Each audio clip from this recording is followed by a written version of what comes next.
شروع کر دیں.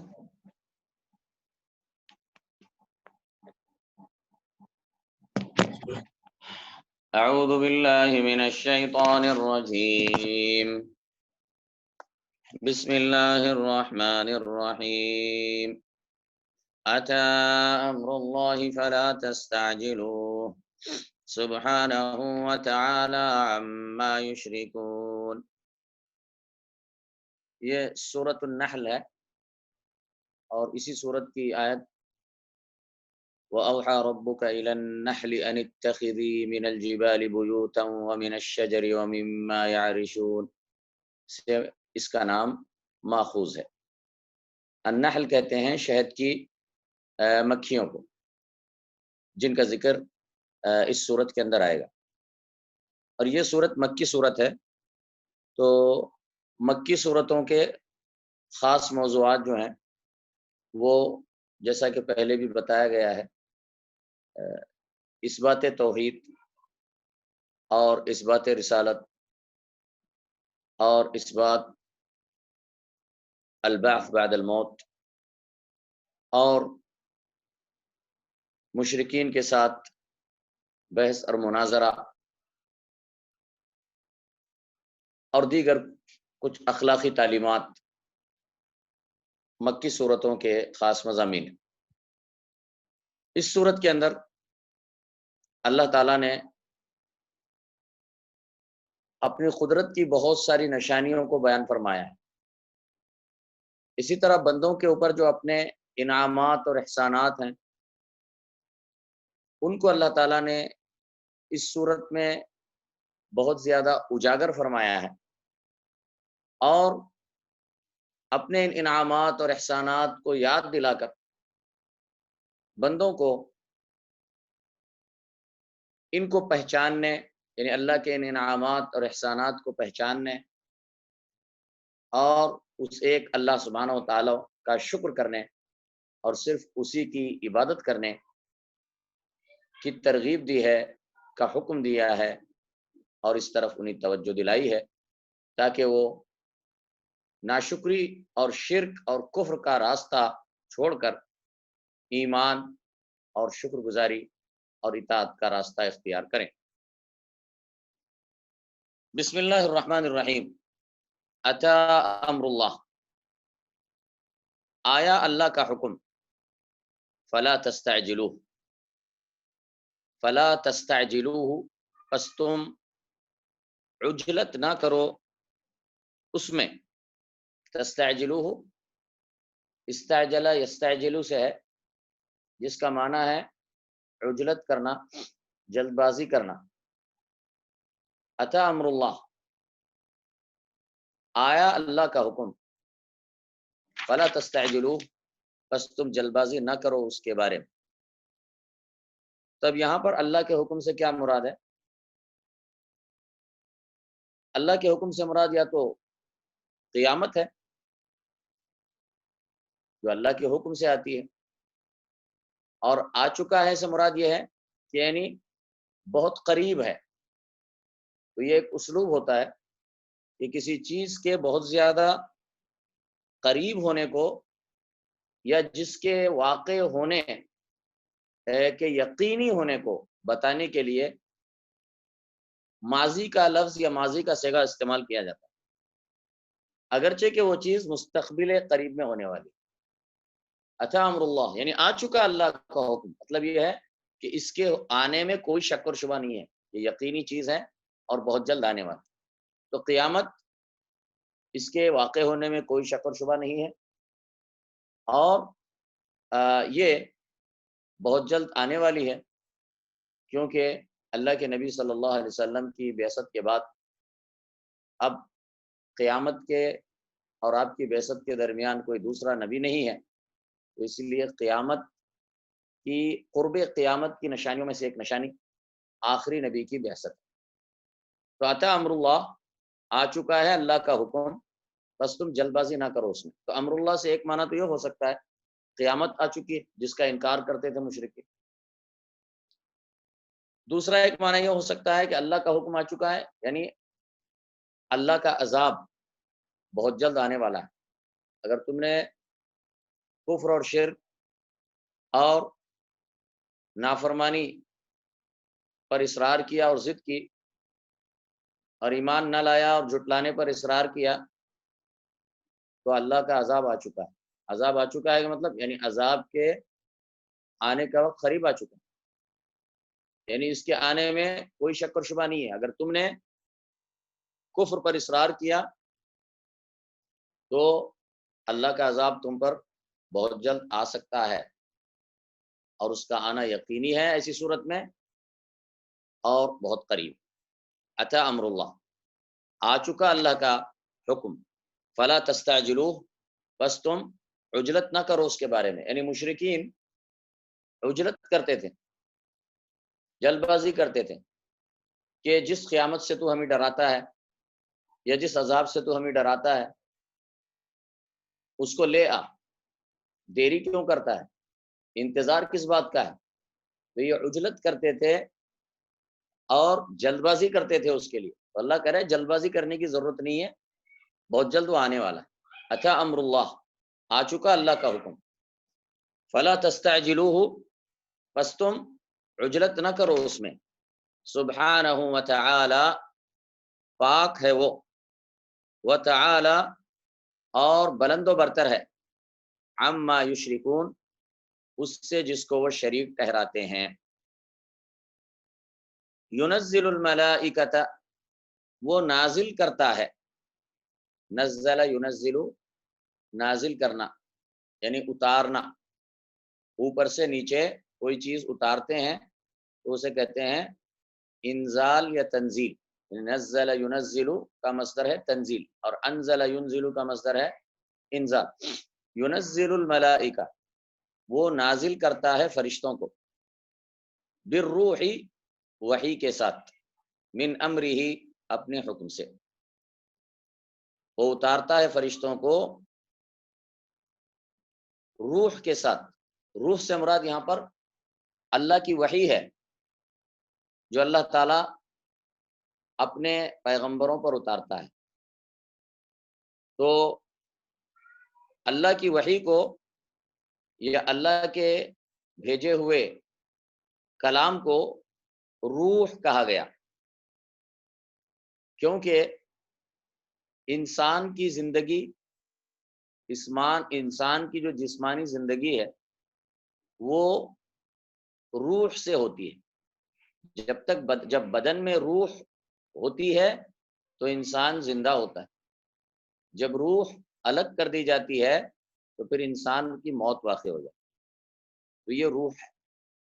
تو وحی کو بھی روح کہا گیا اس لیے کہ وہ بھی انسان کے لیے روح کی طرح ہے، کہ اسی وحی سے اس کی اصل زندگی ہے، اس وحی سے اس کے دل کی زندگی ہے، اور اگر وہ اس پر ایمان نہیں لاتا ہے تو گویا وہ زندگی سے محروم ہے اور مردوں کے حکم میں ہے۔ ینزل الملائکۃ بالروح، وہ اتارتا ہے فرشتوں کو روح کے ساتھ، یعنی وحی کے ساتھ، من امرہ، اپنے حکم سے۔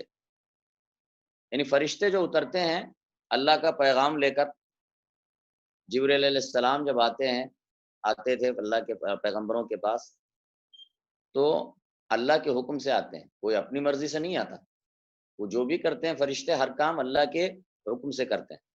ینزل الملائکۃ بالروح من امرہ، وہ نازل کرتا ہے فرشتوں کو وحی کے ساتھ اپنے حکم سے، علی من یشاء من عبادہ، علی من یشاء، ان پر، اس پر جس پر وہ چاہتا ہے، یا ان پر جن پر وہ چاہتا ہے، من عبادہ، اپنے بندوں میں سے۔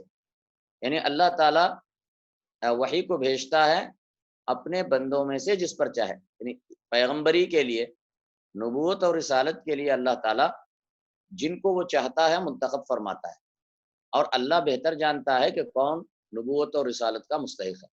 جیسا کہ اللہ نے دوسرے مقام پر فرمایا، اللہ اعلم حیث یجعل رسالتہ، اللہ زیادہ بہتر جانتا ہے کہ نبوت اور رسالت کو کہاں پر رکھنا ہے، یعنی کس کو نبوت اور رسالت دینی۔ وہ اس لیے کہ مشرکین عرب یا مشرکین قریش بعض وقت یہ بھی اعتراض کرتے تھے کہ اللہ تعالیٰ نے اسی کو کیوں نبی منتخب فرمایا، اس کو کیوں نبی بنایا؟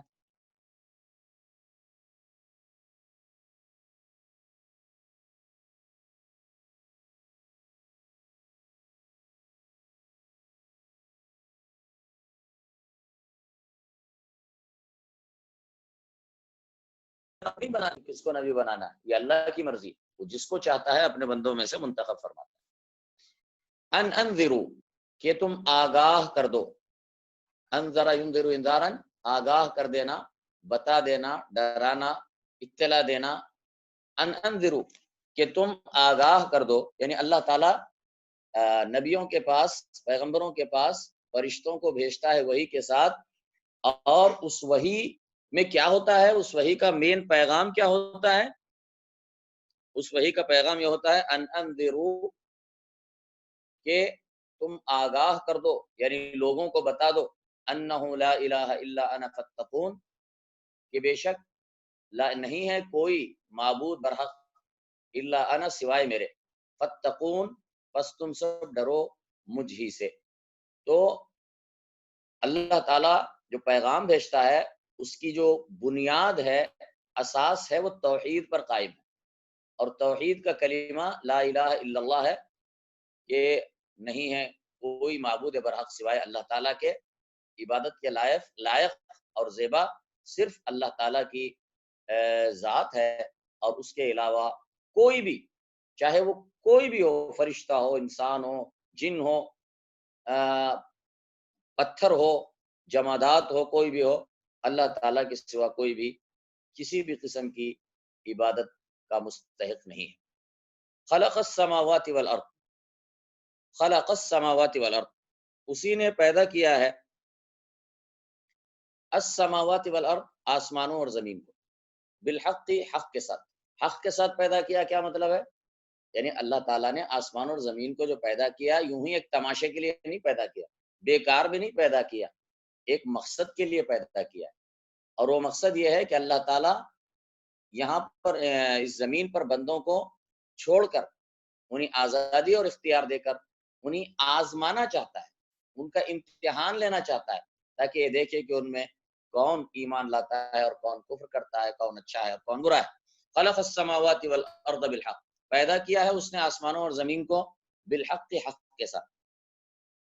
تعالی عما یشرکون، تعالی وہ بلند و برتر ہے، بلند و برتر ہے، عما یشرکون، اس سے جس کو وہ شریک کرتے ہیں۔ خلق الانسان من نطفہ، اس نے پیدا کیا انسان کو من نطفۃ، نطفے سے۔ اللہ تعالیٰ نے انسان کو، یہ چلتا پھرتا جو انسان ہے، اس انسان کو اللہ تعالیٰ نے نطفے سے پیدا کیا ہے، پانی سے پیدا فرمایا ہے، پانی کے قطرے سے پیدا فرمایا ہے۔ خلق الانسان من نطفہ، اور یہ اللہ تعالیٰ کی کتنی بڑی قدرت ہے، اگر انسان اس پر غور کرے تو اسے پتہ چلے گا کہ اللہ تعالیٰ کتنی قدرت والا ہے، کہ ایک پانی کے قطرے سے اللہ تعالیٰ نے ایسا انسان پیدا فرمایا جو عقل رکھتا ہے، دیکھتا ہے، سنتا ہے، سمجھتا ہے اور چلتا پھرتا ہے۔ خلق الانسان من نطفہ، پیدا کیا انسان کو ایک نطفے سے۔ فَإِذَا هُوَ خَصِيمٌ مُبِينٌ، فَإِذَا، پس یکایک، هُوَ خَصِيمٌ مُبِينٌ، وہ جھگڑالو ہے صریح۔ خصیم کہتے ہیں جھگڑا کرنے والا، جھگڑالو، بحث کرنے والا، جھگڑا کرنے والا، مبین، صاف صاف، صریح۔ یعنی ایک ایسی عجیب بات ہے کہ انسان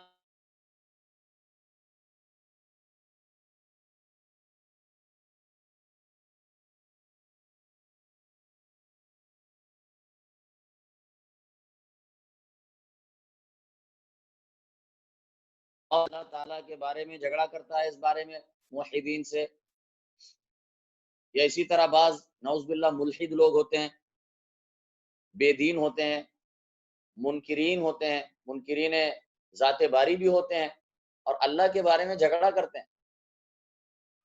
کیسی عجیب بات ہے اسے اپنی اصل پر غور کرنا چاہیے جھگڑا کرنے سے پہلے. جب وہ جھگڑا کرتا ہے تو بھول جاتا ہے کہ اس کی اپنی اصل کیا ہے، کہاں سے آیا ہے، کس نے پیدا کیا ہے اور اس کی حقیقت کیا ہے. ارے تو ایک نطفے سے پیدا کیا ہوا انسان ہے. کس نے تجھے پیدا کیا؟ جس اللہ نے تجھے پیدا کیا. ہاں، تو آج اس کے بارے میں بحث کرتا ہے، جھگڑا کرتا ہے، اس کی توحید کو ماننے سے انکار کرتا ہے یا اس کے وجود کو ماننے سے انکار کرتا ہے. نعوذ باللہ. کیسی عجیب بات ہے. جس اللہ نے تجھے پیدا کیا، اپنے خالق کے بارے میں جھگڑا کرتا ہے. تجھے اپنے خالق پر یقین نہیں اور اپنی اصل کو بھول جاتا ہے. گویا کہ تو نے خود اپنے آپ کو خود ہی پیدا کر لیا. خلق الانسان من نطفہ، اس نے پیدا کیا انسان کو نطفہ.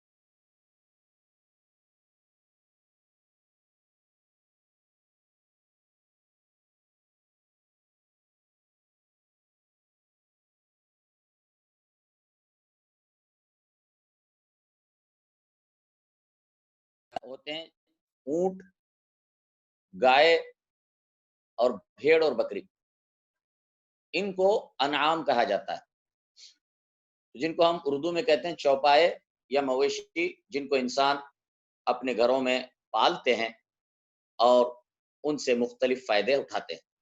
والانعام، اور یہ انسان کی زندگی، انسانوں کی زندگی میں ان چوپایوں کی بڑی اہمیت ہوتی ہے. والانعام، اور چوپائے اور چوپایوں کو خلقہا، اسی نے پیدا کیا ان کو. خلقہا، اسی نے پیدا کیا ہا ان کو، یعنی ان چوپایوں کو.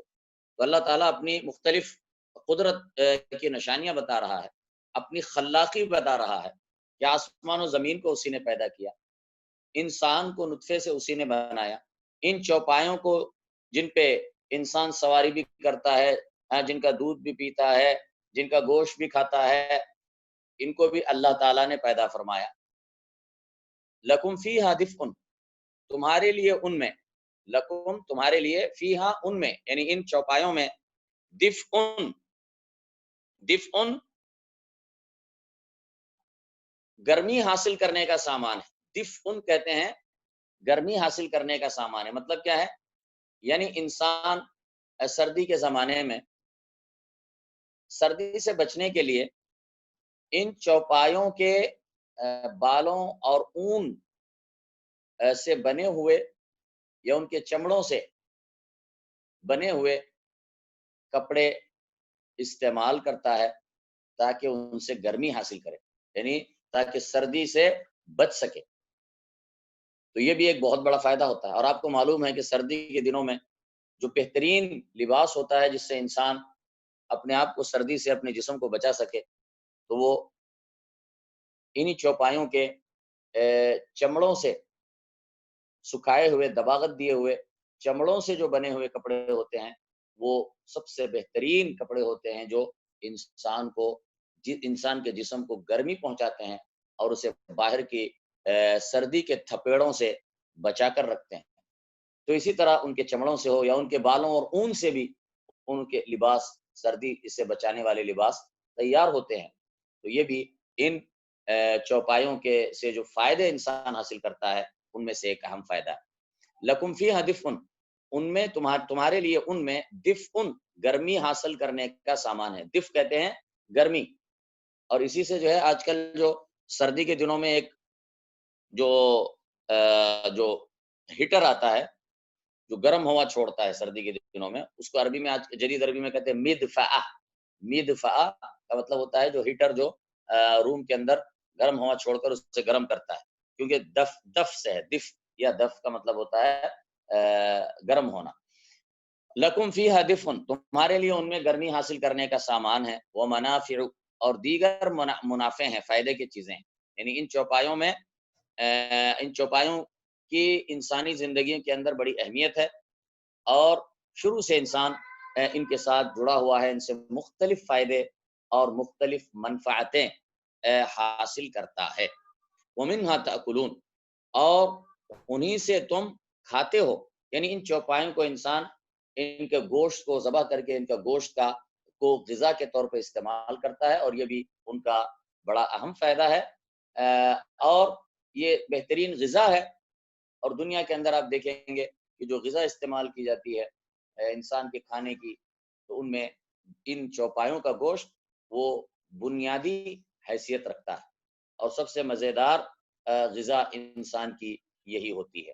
وَمِنْهَا تَأْكُلُونَ اور انہی سے تم تأکلون کھاتے ہو. وَلَكُمْ فِيهَا جَمَالٌ اور تمہارے لیے فیہا ان میں جمال، جمال ہے، جمال کہتے خوبصورتی ہے، خوبصورت منظر ہے. وَلَكُمْ فِيهَا جَمَالٌ اور تمہارے لیے ان میں ایک حسن و جمال ہے. حین تریحون جس وقت تم، حین جب تم، تریحون انہیں چرا کر واپس لاتے ہو، وحین تسرحون اور اس وقت جب تم چرانے لے جاتے ہو. تو یہ چوپایوں کو صبح کے ٹائم لوگ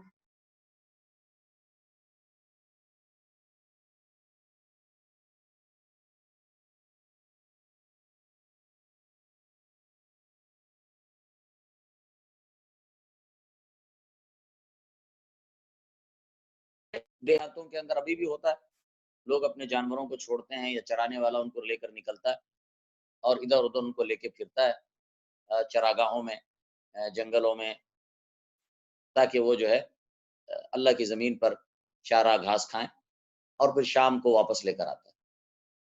تو یہ منظر بھی بڑا خوبصورت منظر ہوتا ہے، صبح جب ان کو لے کر نکلتے ہیں اور پھر شام کو جب ان کو لے کر واپس آتے ہیں، جب چرانے کے لیے لے کر جاتے ہیں صبح کو اور چرا کر شام کو واپس لے کر آتے ہیں. تو یہ منظر بڑا خوبصورت منظر ہوتا ہے. تو اللہ تعالیٰ اس کو بھی ایک نعمت کے طور پر ذکر فرماتا ہے. وَلَكُمْ فِيهَا جَمَالٌ اور تمہارے لیے ان میں جمال، خوبصورتی ہے، جمال ہے، منظر حسن ہے. حین تریحون جب تم ان کو چرانے لے جاتے ہو. تریحون کا مطلب ہے جب چرانے کے لیے صبح ان کو لے جاتے ہو. اراح یریح اراحۃ. وحین تسرحون اور اس وقت جب تم چرانے، حین تریحون جب تم انہیں چرا کر لاتے ہو. تو تریحون کا مطلب ہے جس وقت تم انہیں چرا کر واپس شام کو لاتے ہو، یہ ہے تریحون. وحین تسرحون اور اس وقت جب تم انہیں چرانے لے کر جاتے ہو یعنی صبح کو. وَلَكُمْ فِيهَا جَمَالٌ اور تمہارے لیے ان میں جمال اور خوبصورتی ہے. حین تریحون جس وقت تم انہیں چرا کر واپس لاتے ہو یعنی شام کو. وحین تسرحون اور اس وقت جب تم چرانے لے جاتے ہو یعنی صبح کو. وَتَحْمِلُ أَثْقَالَكُمْ اور وہ اٹھاتے ہیں، تحمل حمل یحمل اٹھانا، اور وہ اٹھاتے ہیں اثقالکم تمہارے بوجھ. بوجھ یعنی انسانوں کے بوجھ، ان کی گٹھریاں، ان کا سامان، ان کو ان کے پیٹھوں پر لادا جاتا ہے اور ان چوپایوں کی پیٹھوں پر لادا جاتا ہے اور وہ ان کو لے کر ایک مقام سے دوسرے مقام اور ایک جگہ سے دوسرے جگہ کو لے کر چلتے ہیں، اٹھاتے ہیں تمہارے سامان کو، تمہارے بوجھ کو. وَتَحْمِلُ أَثْقَالَكُمْ اور وہ اٹھاتے ہیں تمہارا بوجھ. إِلَى بَلَدٍ ایسے شہروں تک، لَمْ تَكُونُوا بَالِغِيهِ کہ تم نہیں ہو ان تک پہنچنے والے. إِلَى بَلَدٍ ایسے شہر تک، ایسی بستی تک، لَمْ تَكُونُوا بَالِغِيهِ کہ تم نہیں ہوتے ان تک پہنچنے والے. بالغیہ بالغ کی جمع بالغین ہے، تو اس میں سے نون اضافت کی وجہ سے حذف ہو گیا تو بالغی یعنی پہنچنے والے. یہ لے کر تمہارا بوجھ اٹھا کر ایسی بستیوں تک لے کر چلتے ہیں کہ جہاں تک تم پہنچ نہیں سکتے. لم تکونوا بالغی کہ تم نہیں پہنچ سکتے، نہیں ہو پہنچنے والے اس بستی تک، اس شہر تک. الا بشق الانفس مگر مشقت میں ڈال کر اپنی جانوں کو. شق یعنی مشقت، اسی سے مشقت کا لفظ وہی ہے، شق یا شق سے مشقت بھی ہے اور اسی سے شق بھی ہے کہ مگر مشقت میں ڈال کر الانفس اپنی جانوں کو. یعنی اگر یہ چوپائے نہ ہوتے، یہ چوپائے جن کو تم استعمال کرتے ہو، ان پر بوجھ ڈالتے ہو تو خود بھی ان پہ سوار ہوتے ہو، اگر یہ ان کے ساتھ لے کر تم ایک شہر سے دوسرے شہر کو جاتے ہو، اگر یہ نہیں ہوتا، اگر تمہیں پیدل جانا ہوتا تو تمہیں اپنی جان کو مشقت میں ڈالنا پڑتا، بہت زیادہ تکلیف تمہیں اٹھانی پڑتی. لیکن ان چوپایوں کی وجہ سے تمہارے لیے یہ کام بھی آسان ہوتا ہے. وَتَحْمِلُ أَثْقَالَكُمْ اور وہ اٹھاتے ہیں تمہارے بوجھ. إِلَى بَلَدٍ ایسے شہر تک یا ایسے مقام تک یا ایسی بستی تک، لم تکونوا بالغیہ کہ تم نہیں ہو وہاں تک پہنچنے والے. إِلَّا بِشِقِّ الْأَنفُسِ مگر مشقت میں ڈال کر اپنی جانوں کو. ان ربکم، بے شک تمہارا رب، لرؤوف الرحیم، البتہ لرؤوف بڑا مہربان، رحیم بڑا رحیم. والخیل والبغال والحمیر، اور گھوڑے والبغال اور خچر، والحمیر اور گدھے، لترکبوها تاکہ تم سواری کرو ان پر، وزینہ اور زینت کے لیے. یعنی اللہ تعالیٰ نے اسی طرح پیدا فرمایا، والانعام خلقا، اور پچھلی آیت میں کیا ہے، اور چوپایوں کو اس نے پیدا کیا، تو اسی پر یہ عطف ہے. والخیل، اور اسی طرح اللہ نے پیدا فرمایا تمہارے لیے کیا ہے، والخیل گھوڑوں کو اللہ نے پیدا فرمایا، اللہ نے بنایا، والخیل اور گھوڑوں کو، والبغال بغل کی جمع، یہ بغل یا بغلتن، اس کو کہتے ہیں خچر، جس کے اوپر یہ گھوڑے اور گدھے کے بیچ میں کا درمیان کا جو جانور ہوتا ہے اس کو خچر کہا جاتا ہے اردو میں اس کو عربی میں کہا جاتا ہے بغلن یا بغلتن.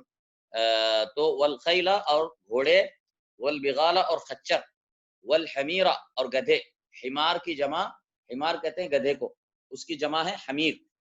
والخیل اور گھوڑے، والبغال اور خچر، والحمیر اور گدھے، لترکبوها تاکہ تم سواری کرو ان پر سواری کرو. تو یہ تین جانوروں کا پھر یہاں پر خصوصی طور سے الگ سے ذکر فرمایا گیا، کیونکہ ان کا اہم فائدہ یہ ہے، ان کا سب سے اساسی فائدہ یہ ہے کہ تم ان پر سواری کرتے ہو. ان کے اوپر زیادہ تر ان کو سواری اور بار برداری کے لیے استعمال کیا جاتا ہے. والخیل اور گھوڑے، والبغال اور خچر، والحمیر اور گدھے، لترکبوها تاکہ تم سواری کرو ان پر، وزینہ اور زینت کے لیے.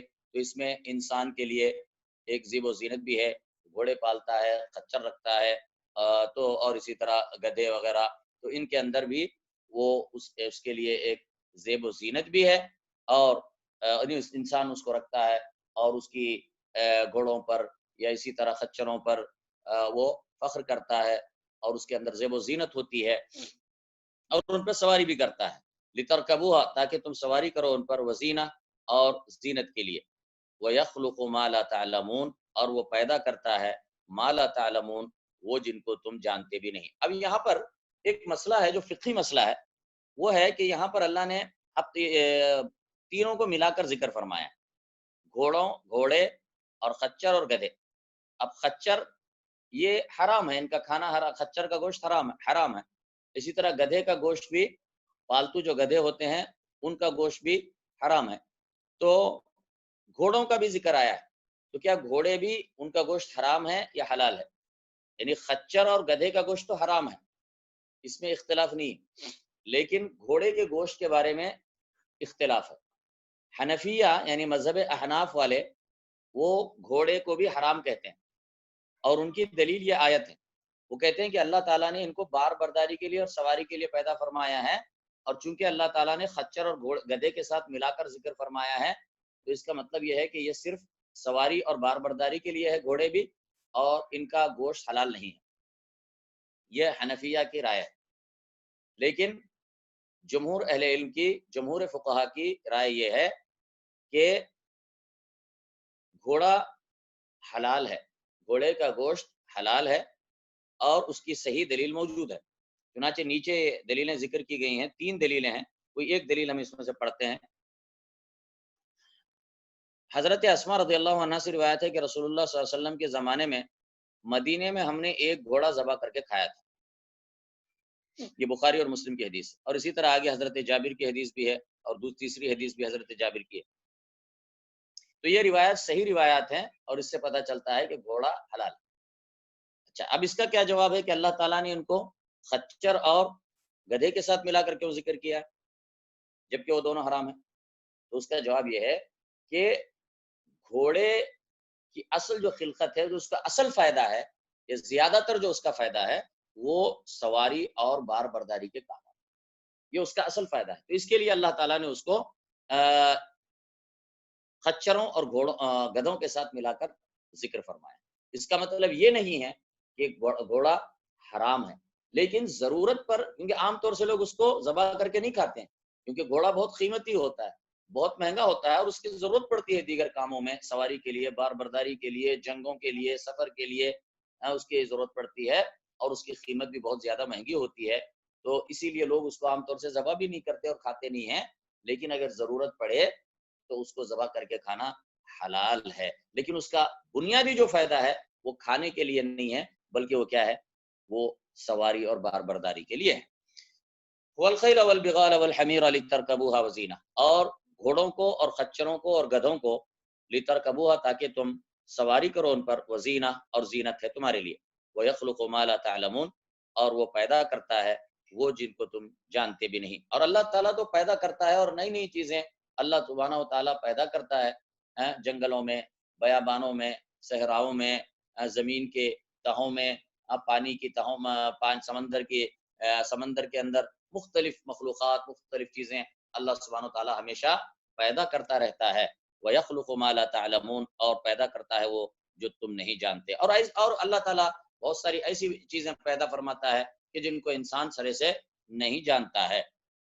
وَعَلَى اللَّهِ قَصْدُ السَّبِيلِ، اور اللہ ہی پر ہے قصد السبیل، اللہ ہی پر ہے بیان کرنا سیدھے راستے کو، قصد السبیل یعنی اللہ ہی کے ذمے ہے راستے کا بیان کرنا، قصد السبیل بیان کرنا، السبیل سیدھے راستے کو، یعنی اللہ تعالیٰ کی ہی ذمہ داری ہے، اللہ نے سب کو پیدا کیا ہے، انسانوں کو پیدا کیا ہے اور اس دنیا میں چھوڑا ہے امتحان اور آزادی کے لیے، اور اللہ ہی نے ذمہ داری لی ہے کہ انسانوں کو سیدھی راہ دکھائے گا، انسانوں کو سیدھی راہ، صراط مستقیم کی رہنمائی کرنے کی ذمہ داری بھی اللہ نے اپنے ذمے لی ہے، اسی لیے اللہ تعالیٰ نے نبیوں کو بھیجا، اور اسی لیے اللہ تعالیٰ نے آسمان سے کتابیں اتاری، اور آخری نبی محمد رسول اللہ صلی اللہ علیہ وسلم ہیں، اور آپ کے اوپر آخری کتاب قرآن مجید کو اتارا، کیونکہ اللہ تعالیٰ نے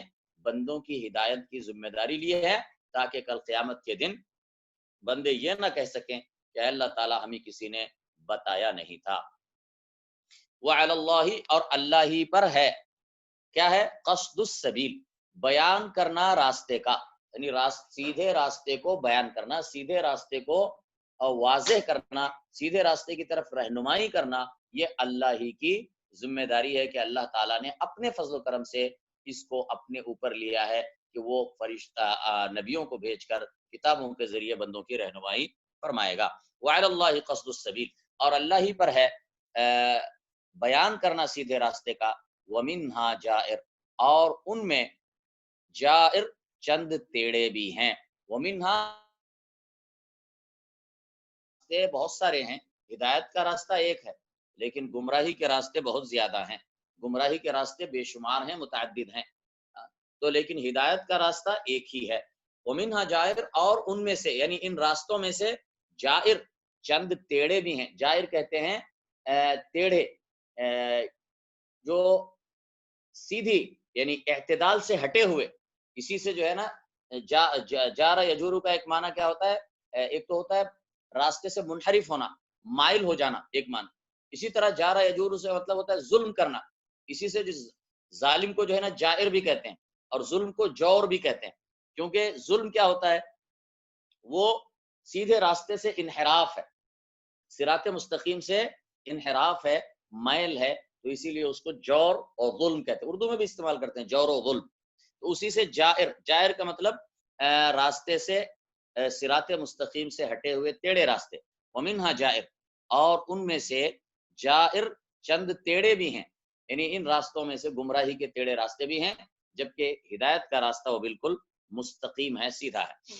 ولو شاء، اور اگر وہ چاہے، لہداکم اجمعین، تو وہ ضرور ہدایت دے تم سب کو، ولو شاء، اور اگر وہ چاہے، لہداکم اجمعین، تو ضرور وہ ہدایت دے کم اجمعین، تم سب کو، یعنی یہ بات جو اللہ نے قرآن میں جگہ جگہ فرمائی ہے کہ اللہ تعالیٰ نے ایک حکمت کے تحت اس دنیا کو پیدا فرمایا ہے، اور اللہ تعالیٰ نے اس دنیا میں انسانوں کو آزادی اور اختیار دی ہے تاکہ ان میں سے جو چاہے وہ راستہ اختیار کرے، جو ہدایت کا چاہے راستہ اختیار کرے، جو گمراہی کا راستہ اختیار کرنا چاہے گمراہی کا راستہ اختیار کرے، جو ایمان لانا چاہے ایمان لائے، جو کفر کرنا چاہے کفر کرے، تو بندوں کو اللہ تعالیٰ نے آزادی اور اختیار دی ہے، اور یہ اس کی حکمت ہے اور اس نے اسی مقصد کے لیے پیدا کیا انسانوں.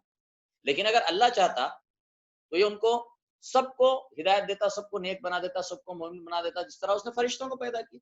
فرشتوں میں کوئی نافرمان نہیں ہوتا، فرشتوں کے اندر کوئی بھی نافرمانی کرنے والا نہیں ہوتا، سب فرما بردار. اگر اللہ چاہتا تو انسانوں کو بھی ایسے بناتا، لیکن اللہ کا مقصد یہاں پر وہ نہیں. وَلَوْ شَاءَ لَهَدَاكُمْ أَجْمَعِينَ، اور اگر وہ چاہتا تو ہدایت دیتا تم سب کو، لیکن اللہ نے ایسا نہیں چاہا. اللہ تعالیٰ نے جو ہے نا ایک اور مقصد کے لیے انسان کو پیدا فرمایا ہے تاکہ ان کا امتحان لیا جائے. تو اسی لیے اللہ تعالیٰ نے انہیں اختیار دیا ہے، آزادی دی ہے.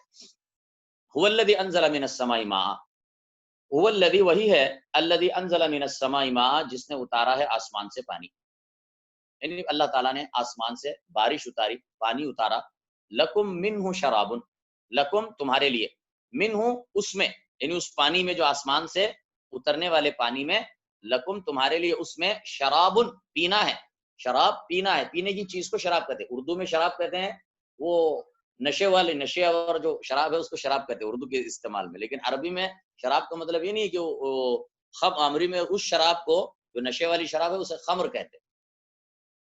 لیکن عربی میں شراب کا مطلب مشروب، کوئی بھی پینے کی چیز.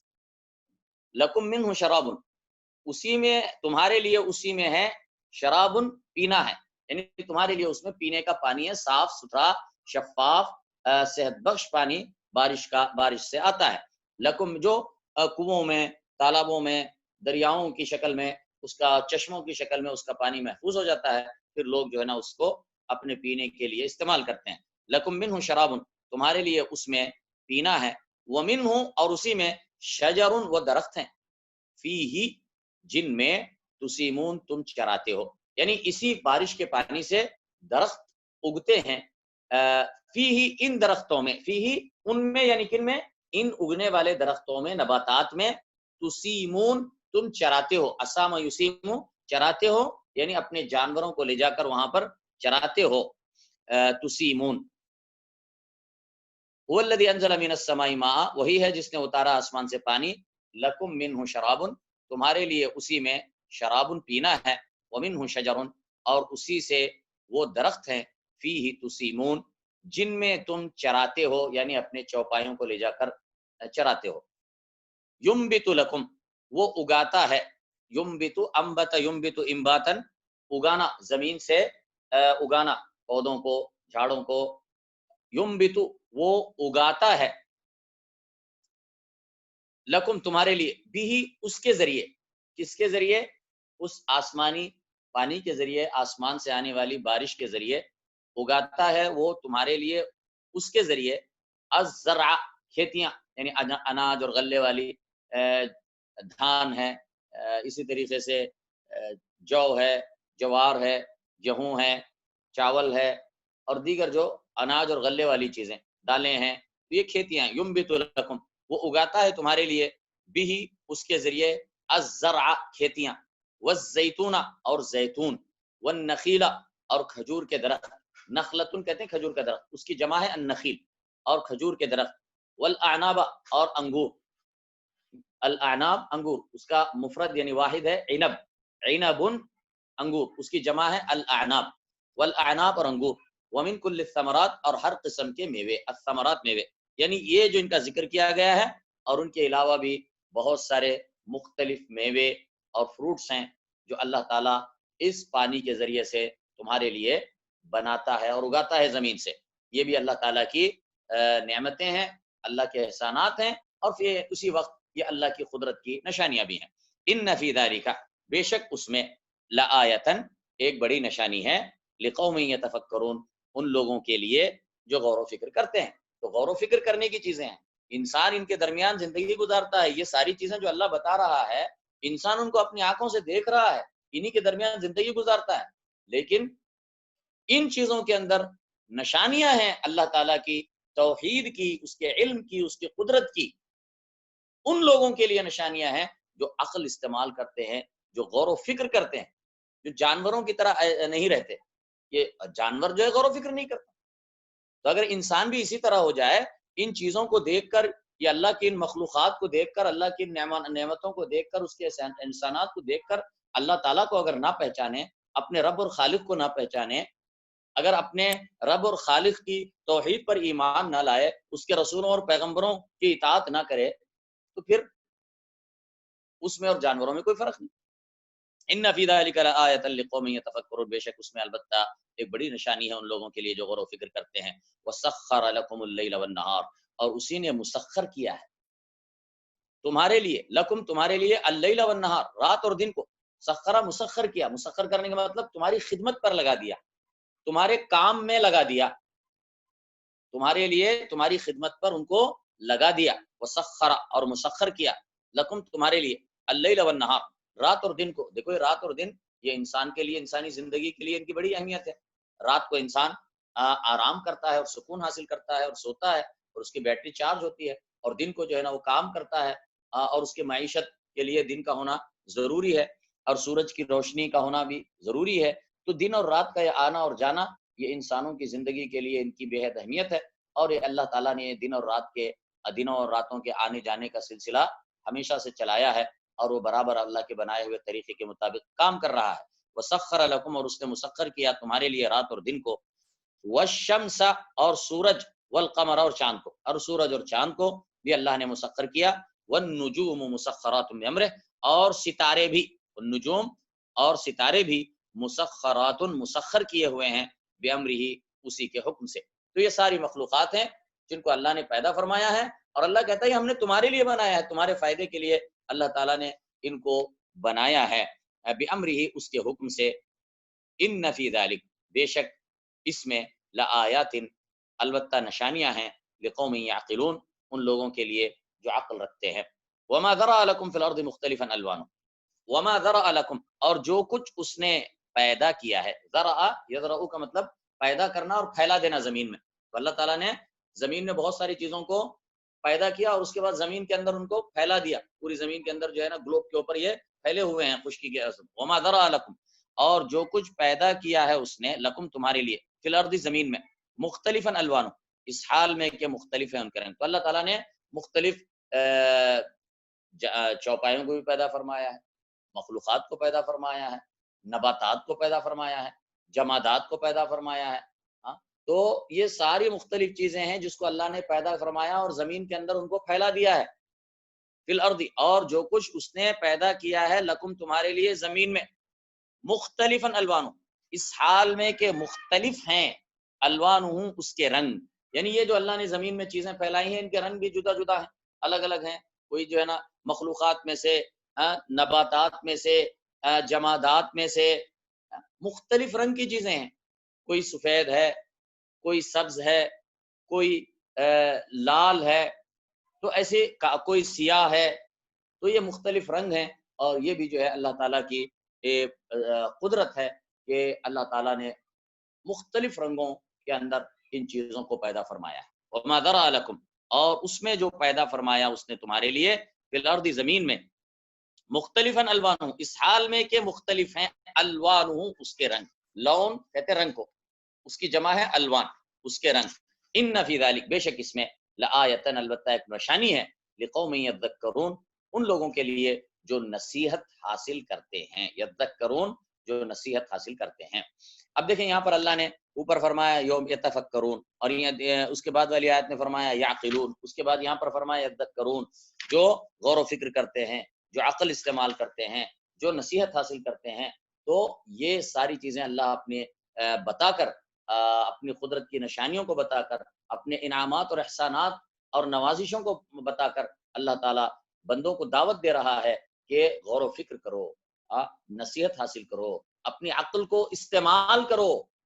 وَهُوَ الَّذِي سَخَّرَ الْبَحْرَ، اور وہی ہے جس نے مسخر کیا، البحر، سمندر کو، لِتَأْكُلُوا مِنْهُ، تاکہ تم کھاؤ، منہ، اس میں سے، سمندر سے، لحمن طریا، تازہ گوشت، لحمن گوشت، طرین تازہ، یعنی مراد ہے مچھلی جو اللہ تعالیٰ نے سمندر کے اندر مچھلیوں کو پیدا فرمایا، اور ان کے کھانے کو انسانوں کے لیے حلال کر دیا ان کا کھانا، اور یہ اتنی کثیر مقدار میں سمندر کے اندر یہ مچھلیاں ہوتی ہیں، اور انسان جو ہے نا ان کو، خاص طور سے جو سمندر کے ساحلی علاقوں میں رہتے ہیں، ان کی غذا کا دار و مدار زیادہ تر مچھلیوں کے اوپر ہوتا ہے، تو مچھلیاں شکار کرتے ہیں، ان کو کھاتے ہیں، لحمن طریا، تاکہ تم کھاؤ اس میں سے تازہ گوشت، وتستخرجو اور تاکہ تم نکال سکو، تستخرجو اور تاکہ تم نکال سکو، منہ اس میں سے، حلیتن زیورات اور تاکہ تم نکال سکو اس میں سے، حلیتن زیورات، تلبسونہا تم پہنتے ہو جن کو،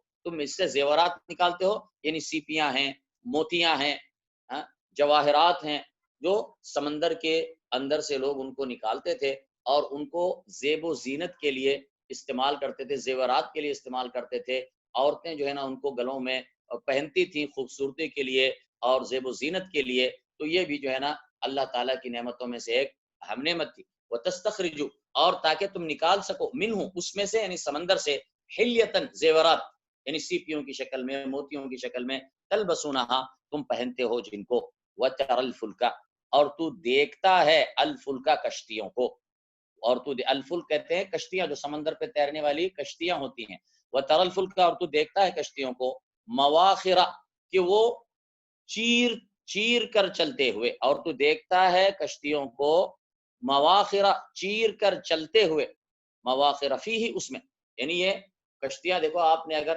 سمندر کے اندر سفر کیا ہے اسٹیمر میں یا جہاز میں بیٹھ کر گئے ہیں تو آپ دیکھیں گے کہ کس طریقے سے وہ پانی کو چیرتے ہوئے جو ہے اس کے بعد راستہ بناتی ہے اور جو ہے نا آگے کی طرف سفر کرتا ہے، تو جو پانی کا جہاز ہے یا جو پانی کی کشتی ہے کس طریقے سے وہ اس کو چیر کر سمندر کے اندر سے، سمندر کے پانی کے اوپر سے راستہ بناتی ہے اور انسانوں کو یا ساز و سامان کو ایک جگہ سے دوسری جگہ منتقل کرتے ہیں۔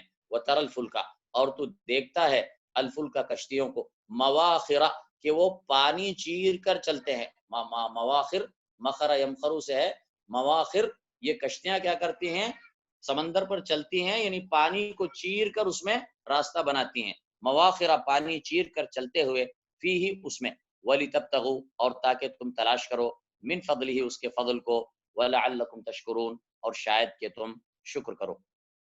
وَأَلْقَى فِي الْأَرْضِ رَوَاسِيَ اور اس نے ڈال دیے، القا اور اس نے ڈال دیے، فی الارض زمین میں، رواسیہ پہاڑ، رواسیہ راسیتن کی جمع ہے، یہ مطلب جو زمین میں مضبوط گاڑے ہوئے پہاڑ، تو اور اس نے ڈال دیے فی الارض یا گاڑ دیے ایسا بھی ترجمہ کر سکتے ہیں، اور ڈال دیے اس نے فی الارض زمین میں، رواسیہ پہاڑ، ان تمید بکم تاکہ وہ نہ ہلائے تمہیں، ان تمید بکم تاکہ وہ نہ ہلائیں تم کو، یعنی اللہ تعالیٰ نے زمین جو بنائی تو زمین کے بیلنس کو قائم رکھنے کے لیے، زمین یہ ہوا میں خلا میں معلق ہے جس طرح دوسرے ستارے ہیں، تو یہ زمین کو ہلنے سے بچانے کے لیے، زمین اور چلتی بھی ہے تو اس کو ہلنے سے بچانے کے لیے اللہ تعالیٰ نے ان کے اندر پہاڑوں کو گاڑ دیا ہے میخوں کی طرح، جو اس کے بیلنس کو، توازن کو برقرار رکھتے ہیں، اور جس کی وجہ سے انسان آسانی سے اس کے اوپر چلتا ہے، پھرتا ہے، دوڑتا ہے، سوتا ہے، سارے کام کرتا ہے، اسے کچھ محسوس ہی نہیں ہوتا، اسے کچھ محسوس نہیں ہوتا۔ یہ اللہ تعالیٰ کی قدرت، اس نے پہاڑوں کو، یہ اللہ تعالیٰ نے انسانوں کے لیے، یعنی انسانوں کو اللہ نے پیدا کر کے زمین پہ چھوڑا اور اس کی ضرورت کی جتنی چیزیں ہیں اللہ تعالیٰ نے سب اس کو مہیا فرمائی، ساری سہولتیں عطا فرمائی تاکہ وہ یہاں پر آسانی سے زندگی گزار سکے، اور اس نے ڈال دیے زمین میں پہاڑ، ان تمید بکم تاکہ وہ نہ ہلا سکے تم کو، وہ انہارن اور بنا دی نہریں، انہارن نہر کی جمع دریا، اور بنا دی نہریں، وہ سبلن اور راستے، لعلکم تہتدون شاید کہ تم راستہ پالو، تاکہ تم راہ پالو، وعلامات اور کچھ اور نشانات، یعنی اللہ تعالیٰ نے پھر انسان یہ بڑی زمین ہے تو راستے سمجھنے کے لیے اللہ تعالیٰ نے بہت ساری چیزیں رکھی جن میں انسان کیا ہے، ایک تو جو ہے بہت سارے اللہ تعالیٰ نے راستے فطری طور سے نیچرل راستے بنائے ہیں کہ جن کو انسان استعمال کرتا ہے اور ایک جگہ سے دوسری جگہ ان کے منتقل ہوتا ہے اور سفر کرتا ہے، اور دوسرے کچھ نشانیاں بنائی ہیں، انسان جو ہے راستے جب جنگلوں میں ادھر ادھر چلتا ہے تو نشانی رکھتا ہے، بھی وہ پہاڑ ہے ایک مخصوص، کیونکہ ایک دوسرے سے ملتے نہیں ہے، وہ ایک الگ جگہ ہے، وہاں پر ایک فلاں درخت ہے، وہاں پر ایک پتھر ہے، وہاں پر ایک چٹان ہے، ہاں تو ایسی بہت ساری نشانیاں ہوتی ہیں جو اس کو اپنے نشانی کے طور پر محفوظ کر لیتا ہے، اور اس کے ذریعے سے وہ کیا کرتا ہے، راستے معلوم کرتا ہے، وہ علامات کچھ اور نشانات، علامتن کی جمع ہے علامات، علامت کہتے ہیں نشان، اسی سے علامات ہے، اردو میں بھی استعمال ہوتا ہے علامات، یعنی نشانیاں اور نشانات، اور کچھ اور نشانات یعنی جن سے انسان راہ معلوم کرتا ہے، وبالنجمی اور ستاروں سے، نجم ستارہ اور ستاروں سے، ہم یہتدون وہ راستہ پا لیتے ہیں۔ اسی طرح زمین کے اندر اللہ نے نشانات رکھے، جیسا کہ میں نے بتایا پہاڑ ہیں، دریا ہیں، نالے ہیں، اسی طریقے سے اور مختلف قسم کے درخت وغیرہ یا مختلف نشانات ہیں یا علامات ہیں زمین کے اندر،